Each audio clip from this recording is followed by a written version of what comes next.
નર્મદ યુનિવર્સિટીની જમીન ભાડે આપવાના નિર્ણયને લઈ રાજકીય માહોલ ગરમાયો છે। સુરત જિલ્લા કોંગ્રેસ સમિતિના પ્રમુખ વિપુલ ઉદનાવાળાની આગેવાનીમાં કોંગ્રેસ કાર્યકરો યુનિવર્સિટી પરિસરમાં ઉગ્ર વિરોધ પ્રદર્શન કર્યું અને આ નિર્ણયને ગેરબંધારણીય, અપારદર્શક અને મોટા માથાના દબાણ હેઠળ લેવાયેલો ઠેરવ્યો।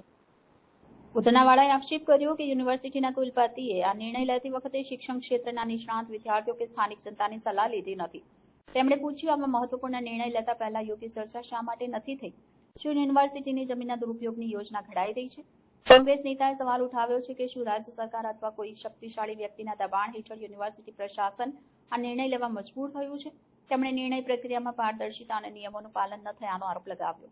વિરોધ પ્રદર્શન દરમિયાન કોંગ્રેસ કાર્યકરો યુનિવર્સિટી પ્રશાસન પાસેથી સ્પષ્ટીકરણ માંગ્યું અને જમીન ડીલની તમામ વિગતો જાહેર કરવાની માંગ કરી।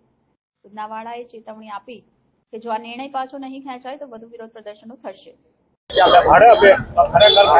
સુરત શહેર કોંગ્રેસ પ્રમુખ આજે અમે સાઉથ ગુજરાત યુનિવર્સિટીની અંદર જમીન બચાવવા માટે આવ્યા છે। કેટલાક વિદ્યાર્થીઓ અમારી પાસે આવ્યા હતા અને એ વિદ્યાર્થીઓની માંગણી હતી કે અમારા કુલપતિ, અમારા યુનિવર્સિટીના શાસકો બિલ્ડરો સાથે મળીને યુનિવર્સિટીની જમીન આપણા આસ્થા પ્રતીક ગરબાના નામે, નવરાત્રીના નામે એમને ભાડે આપવા માંગે છે અને એ ભાડે આપી પછી એ કાયમ માટે એ જમીન ઉપર કબજો કરી દેવાના ષડયંત્ર સાથે તેઓ આગળ વધ્યા હતા અને કોંગ્રેસ જ્યારે મેદાનમાં આવી એના 24 કલાકની અંદર તેઓએ આ બંધ કરી દેવું પડ્યું અને ઠરાવ રદ કરવો પડ્યો, કારણ કે સરકારી જમીન એ લોકોની છે, વિદ્યાર્થીઓની છે, ગરીબ ખેડૂતોની છે અને શહેરની આમ જનતાની છે।